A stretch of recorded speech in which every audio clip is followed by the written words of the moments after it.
नमस्कार दोस्तों। आज हम बात करने वाले हैं कि लाल किताब में मकान कुंडली या फिर दिशाओं का क्या महत्व है।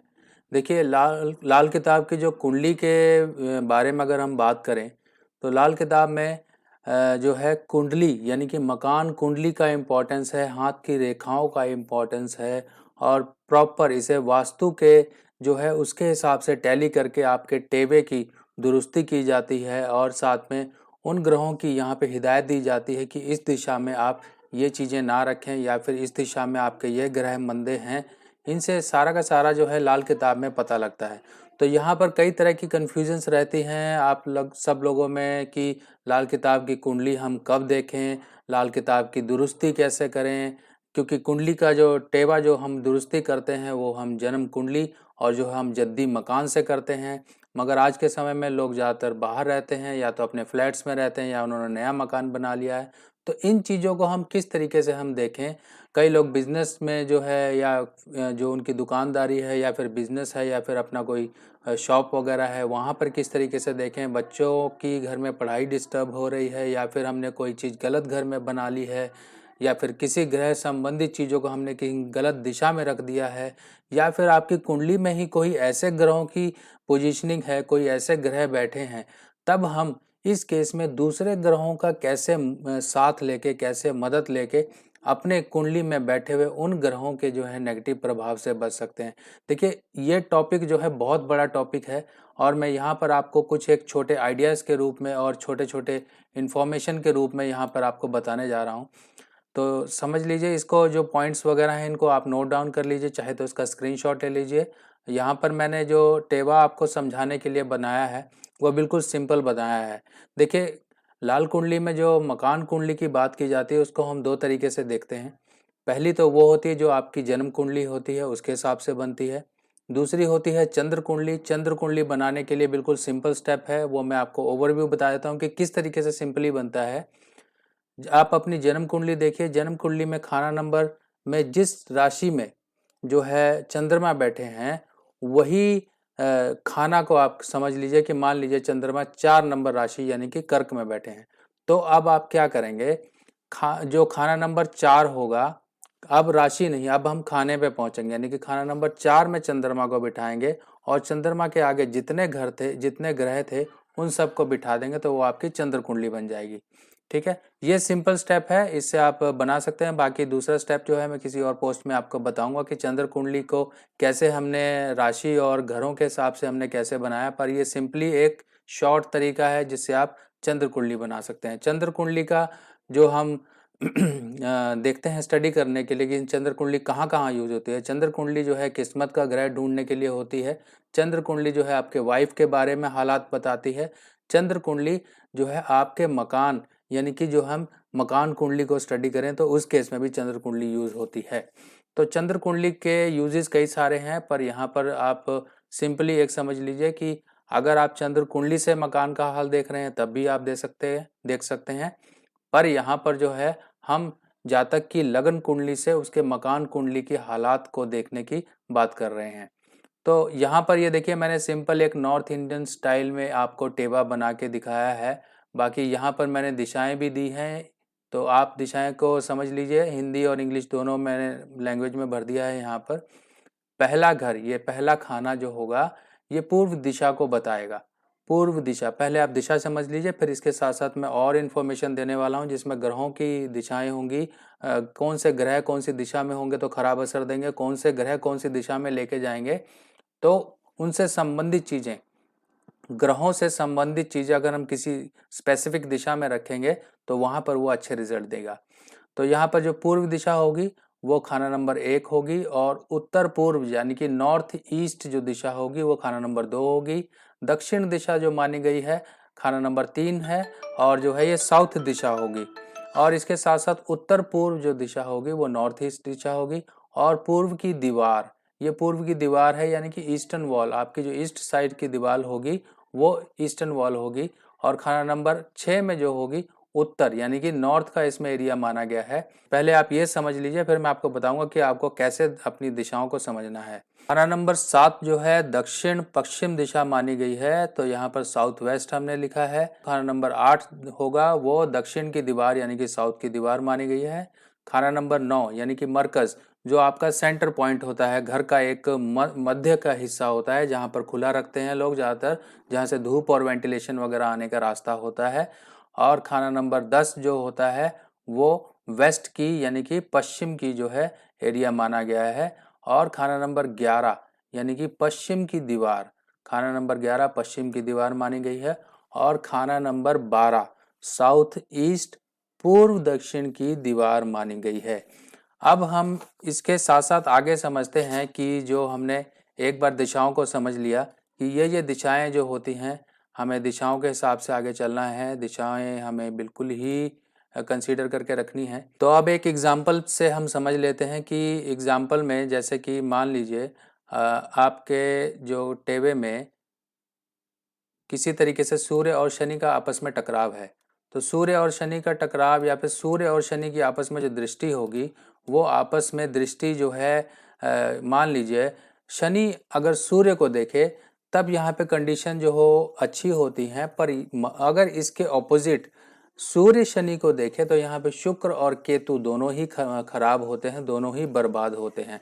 तो ऐसे केस में मैरिड लाइफ और आपकी हेल्थ और जो है स्पाउस की हेल्थ और बच्चे संबंधी दिक्कतें आती हैं। तो ये केस कैसे बनेगा, ये आप समझिए कि मान लीजिए दूसरा घर जो है छठे को देखता है, छठा घर 12वें को देखता है। मान लीजिए यहाँ पर जो है छठे में जो सूर्य हैं, ठीक है, छठे में सूर्य है। अब सूर्य जो है शनि को देखेंगे, तो छठे में जो सूर्य होंगे शनि को देखेंगे।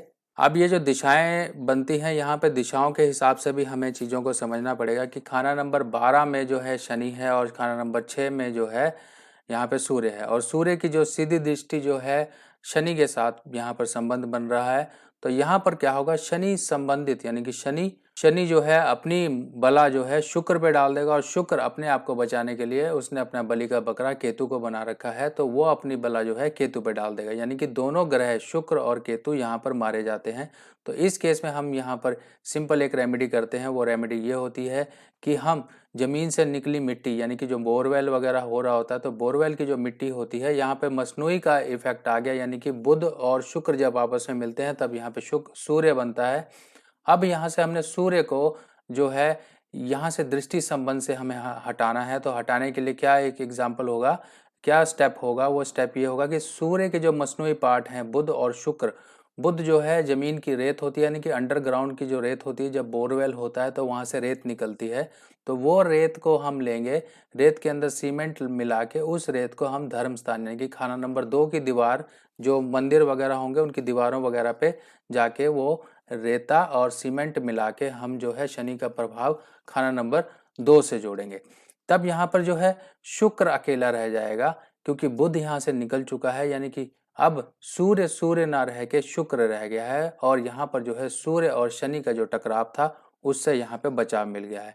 तो ये एक सिंपल एक एग्जाम्पल है, बाकी और दूसरा एग्जाम्पल आपको मैं समझाता हूँ वास्तु के हिसाब से। अब यहाँ पर वास्तु के हिसाब से हम किस तरीके से ग्रहों के जो है नेगेटिव प्रभावों को कम कर सकते हैं। सबसे पहली चीज़ तो आप ये समझ लीजिए, जो आपकी कुंडली में टेबे में ग्रह बैठे हुए हैं पक्के तौर पर, उनको तो आप हिला नहीं सकते, या उनके जो है आप ये सोचें कि उस ग्रह को उठा के हम वहाँ पर रख दें, उस ग्रह की एनर्जी वहाँ पर रख दें, नहीं। यहाँ पर हम कंडीशनें जो है कुछ लगा के, लाल किताब के उसूल कुछ लगा के उन ग्रहों के नेगेटिव प्रभाव को हम कर सकते हैं। अगर ग्रह राशिफल का है तो उससे संबंधित उसके मसनूई पार्ट को हम अलग कर सकते हैं, और वहाँ से उस ग्रह बैठे संबंधित नेगेटिव प्रभावों को हम कम कर सकते हैं। तो एक एग्जाम्पल और समझिए कि मान लीजिए कई कुंडलियों में आपने देखा होगा कि जो है बुध खाना नंबर 11 में होता है। तो बुध जब खाना नंबर 11 में होता है तो ऐसे जो इंसानों की मदद करने के लिए यहाँ पर तांबे का सिक्का गले में डालने के लिए बोला जाता है। अब तांबे का सिक्का आपने गले में डाला, तो यहाँ पे इसका मकसद क्या हुआ तांबे का सिक्का गले में डालने का? तांबे का सिक्का गले में डालने का मकसद यही है कि आपने जो है लग्न यानी कि खाना नंबर 1, यहाँ पे आपने सूर्य का प्रभाव लिया। अब सूर्य के प्रभाव से यहाँ पे जो है बुध यहाँ पे जो नेगेटिव बुध कहलाया जाता है, यानी कि खाना नंबर 11 का जब बुध होता है वो जीवन में काफ़ी माली नुकसान देता है। और यहाँ तक कहा गया है ये ऐसे इंसान जो है अपनी दिमागी कमजोरी के कारण, दिमागी सही डिसीजन ना लेने के कारण लाल किताब में बुध 11 वाले को उल्लू का पट्टा तक कहा गया है। यानी कि अपनी गलतियों के कारण जो है इंसान जो है गलतियां कर करके अपने लिए प्रॉब्लम्स क्रिएट करता है। अब जो है हम समझेंगे कि खाना नंबर 1 जो है वो पूर्व कहलाता है। अब खाना नंबर 1 जो है आपका लगन यानी कि गला भी है, जहाँ पर आपने चीज़ें पहनी, जैसे कि बुध के लिए आपने वो जो है गोल तांबे का सिक्का पहना छेद वाला, वो भी सफ़ेद जो है चांदी की चेन में पहनी है या फिर जो है सफ़ेद सिल्क के धागे में पहनी है। अब यहाँ पे चंद्रमा और जो है सूर्य का दोनों का प्रभाव आपको लेना है, तो खाना नंबर 1 जो है पूर्व दिशा कहलाई जाती है। अब इसके साथ साथ आपको क्या करना है, आपने खाना नंबर 11 के बुध का उपाय किया जो कि आपने तांबे का पैसा पहना, और खाना नंबर 1 के हिसाब से पूर्व दिशा में आप जो है सूर्य संबंधी चीज़ें उनको आप स्थापित करें। अब सूर्य संबंधित चीज़ों को जब आप स्थापित करेंगे तब यहाँ पर खाना नंबर 1 से जो है सूर्य का अच्छा प्रभाव आना शुरू होगा। सूर्य की जब अच्छा प्रभाव मिलना शुरू होगा तब यहाँ पे बुध के नेगेटिव प्रभाव हैं उनसे आपको बचाव मिलेगा। और भी कई सारे एग्जाम्पल्स हैं, जैसे कि मैं आपको बताऊं, आप जो है घर की दिशाओं को कैसे पता लगाएंगे उसका सिंपल सा तरीका होता है कि आप आजकल तो मोबाइल में एंड्रॉयड ऐप्स हैं, इतनी सारी एप्लीकेशंस हैं, आप सिंपली एक उसमें एप्लीकेशन डाउनलोड कर लीजिए कंपास। तो अब कंपास आपने डाउनलोड कर लिया, आप घर के मुख्य द्वार की तरफ खड़े हो जाइए और अंदर की तरफ एंट्रेंस की तरफ मुंह करके खड़े होइए और अपना मोबाइल सीधा रख के देखिए कि आपकी कौन सी दिशाएं किस तरफ बनती हैं। इन सब दिशाओं को आप नोट कर लीजिए, चाहे अपने जहन में बिठा लीजिए, ताकि आपको उपाय करने में आसानी हो। अगर आप ये दिशाओं को नोट कर लेते हैं तो इन दिशाओं संबंधी जो गलत ग्रहों के प्रभाव हैं उनको आप बचा सकते हो। जैसे कि खाना नंबर 12 जो कहलाया जाता है वो पूर्व दक्षिण का एरिया कहलाया जाता है, और खाना नंबर 12 में जो है बुध संबंधित चीज़ें, यानी कि बुध संबंधित साजो सामान की चीज़ें या फिर गोल जो है चारपाई के निवार हो गए या फिर खाली बर्तन हो गए, खाली गमले हो गए, गोल चीज़ें हो गई, इन चीज़ों को आप रखोगे। खाना नंबर 12 में जो बुध नीच का कहलाया जाता है, जो कि जान और माली नुकसान और कई तरह की दिक्कतें देता है, वहाँ पर जो है खाना नंबर 12 के प्रभाव से बचने के लिए आपको बुध संबंधी चीज़ों को वहाँ से हटाना पड़ेगा। अब बुध संबंधी चीज़ों को आपने वहाँ से हटा लिया तो उसके बाद आपने उनको कहाँ प्लेस करना है, आपको कहाँ रखना है उन चीज़ों को, उसकी सबसे ज़्यादा आपको पहले जानकारी होनी चाहिए कि बुध के अच्छा जो प्रभाव देने वाला घर है वो 7वां है। तो 7वां घर जो है आपकी साउथ वेस्ट जो है दीवार बनती है, साउथ वेस्ट का एरिया बनता है। तो बुध संबंधी चीज़ों को आप साउथ वेस्ट में रखिए तो आपके लिए बहुत ही ज़्यादा फायदेमंद होगी। अब इसके बाद हम बात करते हैं जिन लोगों ने जो है तहखाने में यानी कि अंडरग्राउंड जो है मंदिर वगैरह रखा होता है, ऐसी जगह पे मंदिर, अब मंदिर क्या है, बृहस्पति। तो बृहस्पति को आपने यानी कि अंडरग्राउंड, यानी कि जो लोगों की बेसमेंट होती है, कई लोगों के बेसमेंट में मंदिर वगैरह होते हैं, कई लोग बेसमेंट में अपनी दुकानें रखते हैं, दुकानें होती हैं, कई जगह पर बिल्डिंग्स में ऐसी चीज़ें होती हैं। तो बेसमेंट में खासकर आपको ये ध्यान रखना है कि बेसमेंट में मंदिर नहीं होना चाहिए। अब बेसमेंट क्या है ये देखिए, दक्षिण दीवार जो होगी यानी कि साउथ वॉल होगी, जो साउथ का एरिया आपका बनता है, वो यहाँ पर जो है अगर मान लीजिए यहाँ पर आप बृहस्पति को लेके आएंगे तो खाना नंबर 8 में बृहस्पति स्थापित माना जाएगा। खाना नंबर 8 के बृहस्पति के जो रिजल्ट होंगे वो भी नेगेटिव होते हैं। तो वहाँ पर खाना नंबर 8 के बृहस्पति के नेगेटिव रिजल्ट को बचाने के लिए तहखाना या फिर जो है अंडरग्राउंड यहाँ पर मंदिर वगैरह आपको बिल्कुल नहीं रखना है।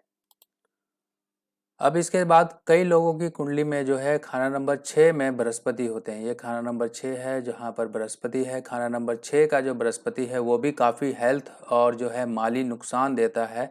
तब हमें यहाँ पर खाना नंबर 6 के बृहस्पति के लिए क्या उपाय बताए गए हैं। खाना नंबर 6 के लिए यहाँ पर खाना नंबर 2 और खाना नंबर 12, इन दो घरों में अगर मान लीजिए बृहस्पति के अगर दोस्त जो हैं सूर्य, चंद्र और मंगल अगर इन संबंधी ग्रहों की चीज़ों को यहाँ पे स्थापित किया जाए तो खाना नंबर 6 के बृहस्पति को मदद मिलनी शुरू हो जाती है।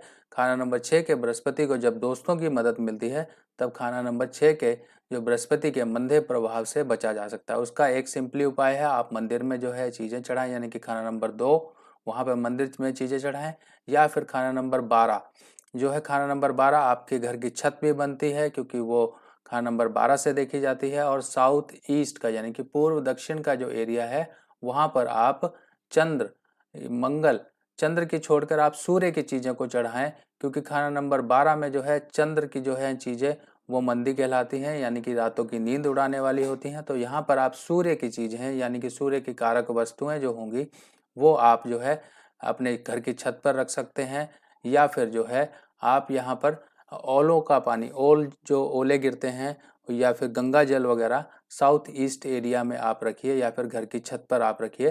तो यहाँ पर बृहस्पति मंदे के जो प्रभाव हैं उनसे आपको बचाव मिलेगा। अब मान लीजिए किसी जातक की कुंडली में शनि खाना नंबर 6 में है। अब शनि खाना नंबर 6 में होगा तो यहाँ पर जो है शनि खाना नंबर 6 का मंदा कहलाया जाता है। अब शनि खाना नंबर 6 जो है मैरिड लाइफ में दिक्कतें देता है, क्योंकि यहाँ पे शुक्र जो है मारा जाता है, शुक्र के साथ साथ केतु भी मारा जाता है, उसके गृहस्थ जीवन में कहीं ना कहीं दिक्कतें रहती हैं। तब ऐसे केस में जो है हम एक सिंपल रेमेडी करते हैं, जो कि आपका साउथ ईस्ट का जो एरिया होगा, पूर्व दक्षिण जो दीवार होगी वहाँ पर आपको जो है एक मिट्टी की कुज्जी लेनी है। मिट्टी का एक छोटा बर्तन जिसे हम कुज्जी बोलते हैं, जो कि बुद्ध का आकार का होता है। इसमें शुक्र जो है शुक्र यानी कि मिट्टी जो तालाब की जो चिकनी मिट्टी वगैरह होती है जिससे बर्तन वगैरह बनते हैं, उस मिट्टी में लाल रंग का ज्वार होगा, जब हम खाना नंबर 12 में यहाँ पर स्थापित करेंगे जिसमें कि बुध और शुक्र दोनों का असर आ जाएगा, तब यहाँ पे सूर्य खाना नंबर 12 में यहाँ पर असर आएगा। क्योंकि खाना नंबर 6 से जो है यहाँ से खाना नंबर 6 से जो है संबंध बनेगा, दृष्टि संबंध, वो यहाँ पे मसनूई सूर्य का बनेगा, क्योंकि यहाँ पे बुध और सूर्य को हमने लाल ज्वार और मिट्टी के बर्तन में जो है ढक्कन लगा के उसको हमने यहाँ पे स्थापित किया। तो पूर्व दक्षिण का जो एरिया होगा वो यानी कि आपका बेडरूम होगा। बेडरूम में आप जो है एक मिट्टी की कुजी में लाल ज्वार को बंद करके रखें, तब यहाँ पे सूर्य के प्रभाव यानी कि यहाँ से खाना नंबर 6 से जो शनि का संबंध सूर्य से बनेगा, तब यहाँ पे आपका शुक्र आबाद होगा। यहाँ पे कंडीशन उल्टी हो जाती है, अगर सूर्य देखे शनि को तो यहाँ पे शुक्र और केतु दोनों बर्बाद हो जाते हैं, मगर जब शनि देखे सूर्य को तब यहाँ पे शुक्र आबाद होता है। शुक्र जब आबाद होगा तो आपकी मैरिड लाइफ और चीज़ों में काफ़ी ज़्यादा अच्छे परिवर्तन आने शुरू हो जाते हैं। अब इसके साथ साथ जो है एक और यहाँ पे एग्जाम्पल दिया जाता है कि हमें जो है जब शुक्र और बुध इकट्ठे हों, क्योंकि शुक्र और बुध जो है रिजक यानी कि आपकी कमाई वगैरह और इन सब चीज़ों से देखा जाता है। अगर मान लीजिए शुक्र बुध कहीं पर कुंडली में मंदे हो रहे हैं और आपकी कमाई वगैरह, इनकम वगैरह पे काफ़ी ज़्यादा दिक्कतें आ रही हों, इन सब चीज़ों के लिए आटा पीसने की चक्की रखने के लिए बोला जाता है। तो चक्की रखने का मेन ये नहीं है कि आपको बोला कि आप चक्की रख लीजिए घर में और कहीं पर भी रख लीजिए, नहीं, इसका स्पेसिफिक जो रखने की दिशा होती है वो पूर्व दक्षिण दिशा होती है। पूर्व दक्षिण दिशा में अगर आप चक्की रखेंगे तो यहाँ पे शुक्र और बुध का दोनों का ही अच्छा प्रभाव यहाँ पर देखने को मिलेगा। और इसके साथ साथ चक्की रखने की और भी जगह हैं जहाँ पर आप चक्की को स्थापित कर सकते हैं। यहाँ पर जो है खाना नंबर 12 में जो है शुक्र उच्च का कहलाया जाता है, और शुक्र के साथ जब बुध मिलावट होगी तब यहाँ पे शुक्र और बुध आपस में दोनों दोस्त हैं। और यहाँ पर खाना नंबर 12 में यानी कि आपके जो साउथ ईस्ट का एरिया है, यानी कि जो आपका बेडरूम है और साउथ ईस्ट का जो कोना होगा वहाँ पर आप चीज़ें रख सकते हैं। इसके साथ साथ जो खाना नंबर 7 जो है वो साउथ वेस्ट का एरिया यानी कि दक्षिण पश्चिम का एरिया जो होगा, उस एरिया में आपको चक्की को स्थापित करना होगा, ताकि बुध और शुक्र के जो है अच्छे रिजल्ट को आप ले सकें और आपकी जो रिजक या कमाई या धन दौलत संबंधी जो दिक्कतें आ रही हैं उनसे आप बचाव पा सकें। अब एक एग्जाम्पल और समझिए कि मान लीजिए खाना नंबर 3 में किसी के बृहस्पति है और वो अपने कमरे का या फिर फर्श का जो है नीला या हरा रंग करवा लेता है, क्योंकि कई जगह पर चलन है नीला या हरा रंग दीवारों पे करवाने का, या फिर जो है कई लोग टाइल्स लगवा लेते हैं इस कलर की ज़मीन पर, या फिर मार्बल वगैरह लगवा लेते हैं, या फिर जो है कई लोग सीमेंट में कलर करवा के ज़मीन का कलर ऐसा करवाते हैं, यहाँ पे ज़मीन में डिज़ाइन बनवाते हैं। तो ये जो ज़मीन जो होगी वो फर्श जो होगा खाना नंबर 9 होगा। अगर यहाँ पर खाना नंबर 3 में किसी के बृहस्पति है तो वो नीला या काला रंग या फिर जो है नीला या हरे रंग का जो फर्श वगैरह ये बिल्कुल ना करवाएं। दीवारों पे बिल्कुल भी इस रंग से परहेज रखें। नीले और हरे रंग के जो कलर हैं उनसे परहेज रखिए, क्योंकि खाना नंबर 3 से सीधा दृष्टि संबंध से जब राहु और बुध का संबंध बनेगा तब ये सीधा सीधा बृहस्पति को ही बर्बाद करेगा। तो इन चीज़ों का आपको बिल्कुल ही ध्यान रखना है। अब जिसके लड़कियों की या जिन बच्चियों की शादी नहीं हो पाती है उनके लिए खासकर ये उपाय मैं आपको बताने जा रहा हूँ। उसके लिए उपाय क्या है? खाना नंबर 2 उत्तर पूर्व यानी कि नॉर्थ ईस्ट का जो एरिया है ये पूजा स्थान माना गया है। यहाँ पे शुक्र का स्वामित्व माना गया है, शुक्र का असर यहाँ पे सम्मिलित है। इसके साथ साथ अगर मान लीजिए खाना नंबर 2 का जो एरिया है नॉर्थ ईस्ट के एरिया में जिन लड़कियों की शादी नहीं हो रही है, जहाँ पर शादियों की दिक्कत आती है, यानी कि जो रिश्ते वगैरह भी आते हैं तो टूट जाते हैं, तो उत्तर पूर्व का एरिया यहाँ पर जो है जो अपना जो है बिस्तर डालिए लड़की का, और साथ ही साथ देखिए कि उसकी शादी के योग किस तरीके से यहाँ बनते हैं। क्योंकि खाना नंबर 2 जो है शुक्र का एरिया है। जब यहाँ पर आप लड़की का स्थान देंगे तो यानी कि उसका जो बेडरूम बनाएंगे, उसके सोने की जगह बनाएंगे, तब यहाँ पर जो है लड़की की शादी जल्दी होगी। और खाना नंबर 2 का यानी कि नॉर्थ ईस्ट का एरिया ही पूजा स्थान के लिए उचित माना गया है। अगर यहाँ पे पूजा स्थान रखते हैं और जो मेहमानों वगैरह की बैठने की जगह यहाँ पे रखते हैं तो बहुत ही अच्छा माना जाता है। अब उन दुकानदार भाइयों के लिए या फिर उन बिजनेसमैन लोगों के लिए यहाँ पर मैं चीज़ बता दूं कि जिन लोगों की पूर्व की तरफ का दुकान का मुंह होता है, या फिर शेरमुखी मुंह होता है, या फिर गौमुखी मुंह होता है, उनके लिए कैसे हम बिजनेस की कैसे दिक्कतें आती हैं और कैसे वो लोग प्रॉब्लम फेस करते हैं। अब मान लीजिए पूर्व का जो एरिया है, पूर्व की तरफ की अगर उसकी दुकान का मुंह होगा और उसका गल्ला यानी कि जिस तरफ वो गल्ला रखते हैं अगर गल्ला भी उसका उसी तरफ होगा और सीधी डायरेक्ट धूप उसके धन दौलत यानी कि शुक्र और शनि पर आकर पड़ेगी, तब यहाँ पर जो है उसकी दुकानदारी उसका बिजनेस बिल्कुल ठप होगा। ऐसे केस में उनको जो है अपने गल्ले को ऐसे रखना है कि वहाँ पे डायरेक्ट धूप ना पड़े। अगर धूप पड़ती होगी तो वहाँ पे वो प्रॉब्लम उसके लिए क्रिएट करेगा और उसकी जो है दुकानदारी ये सब चीज़ें ठप होंगी। अब जो है गौमुखी यानी कि आगे से तंग मकान और पीछे से खुला, ऐसे मकान में लोग अगर जो है ऐसी जगह पर जो है दुकानदारी या फिर अपना बिजनेस सेटअप करते हैं तो उनका बिजनेस सेटअप बिल्कुल नहीं चल पाता है। ऐसी जगह जो होती हैं वो परिवार की बढ़ोतरी के लिए बहुत अच्छी होती हैं, परिवार की सुख शांति के लिए बहुत अच्छी होती हैं, पर बिजनेस के लिहाज से बिल्कुल नहीं। अब शेरमुखी, शेरमुखी यानी कि जो आगे से खुला होता है, आगे से खुला और पीछे से तंग, ऐसी जगह जो होती हैं बिजनेस के लिए बहुत ही उपयुक्त मानी गई हैं। ऐसी जगह में रिहाइश बिल्कुल ना रखिए, क्योंकि ये शेरमुखी है और शेरमुखी में अगर रिहाइश रखेंगे तो धन दौलत और आपकी जो वाइफ और बच्चे, इन सब पर बुरा असर आपके ऊपर पड़ेगा। तो शेरमुखी मकान या फिर शेरमुखी दुकान, इनमें बहुत फर्क है। शेरमुखी दुकान काफ़ी चलेगी और जो है गौमुखी जो मकान होगा उसमें आपके परिवार की बढ़ोतरी होगी। अब दोस्तों नेक्स्ट एग्जाम्पल और समझ लीजिए कि मान लीजिए शनि यहाँ पर खाना नंबर 2 में है और सूर्य जो है खाना नंबर किसी के 8 में है।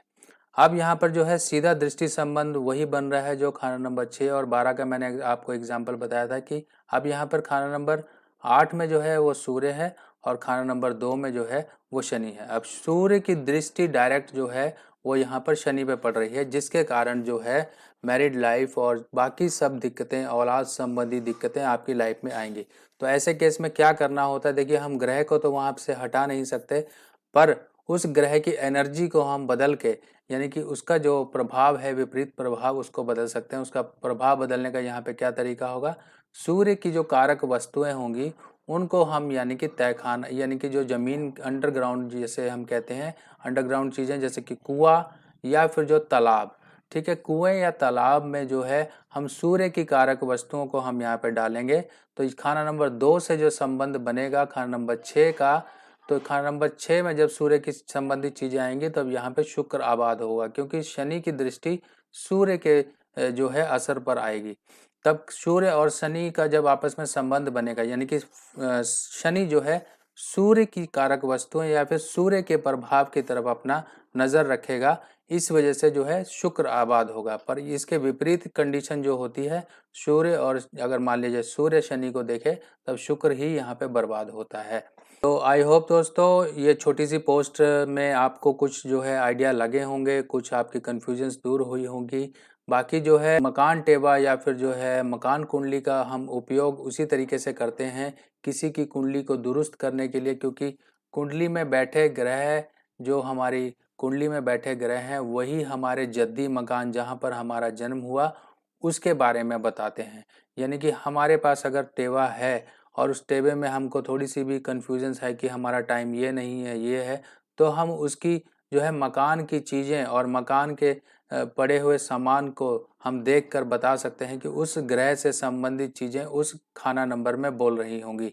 तो यानी कि मान लीजिए किसी का बुध ही खाना नंबर 12 में है, तो हम वहाँ पर देखेंगे साउथ ईस्ट एरिया में जो है उसका बुध, वहाँ पर बुध से संबंधित चीज़ें होंगी। ऐसे ही हम बाकी सभी खानाओं को टैली करके बाकी सभी चीज़ों का पता लगा सकते हैं। वो तो हो गई दुरुस्ती, पर यहाँ पर हम दूसरी बात करते हैं कि जब कोई इंसान ऐसे मकान में रह रहा है जहाँ पर उसने वो खुद बनाया है या फिर वो अभी किराए पे रहने गया है या फिर जो है उसका अपना फ्लैट है, तब उस केस में हम उसकी कुंडली के अनुसार जो है उसके ग्रहों की एनर्जी को ऊपर नीचे करके, जो है उसकी ग्रहों की एनर्जी को शिफ्ट करके हम उसकी कुंडली में आ रहे विपरीत प्रभावों से उसे बचा सकते हैं।